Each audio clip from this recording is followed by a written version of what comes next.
ضلع سوات کے اس سی C D دفتر کے باہر موجود ہوں۔ یہ قبل چوک ہے جہاں پہ سوات کے لوگ جو ہے یہاں پہ جمع ہے، اور کل جو یہاں پہ ایک دھماکہ ہوا تھا سی ٹی ڈی دفتر کے اندر، اس کے خلاف یہ مظاہرہ کیا جا رہا ہے۔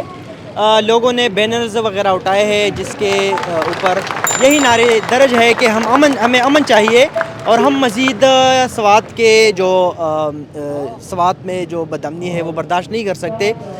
میں آپ کو یہ بتاتا چلوں کہ سوات میں فوجی آپریشن کے بعد تقریباً 8-10 سال امن رہا ہے۔ پچھلی 5-6 مہینوں میں کچھ واقعات سامنے آئے تھے، لیکن اس کے بعد بھی حالات جو تھے وہ نارمل ہو گئے تھے۔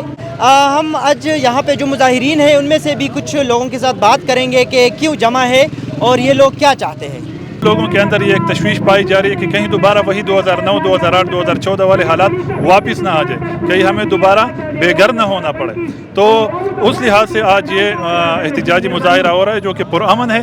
ان لوگوں کا صرف ایک ہی مطالبہ ہے کہ یہ اپنے وطن میں اپنی سرزمین پر صرف اور صرف امن چاہتے ہیں۔ یہ جنگوں سے تھکے ہوئے لوگ ہیں، ان کو مزید جنگیں نہیں چاہیے، یہ دھماکوں سے تھکے ہوئے لوگ ہیں۔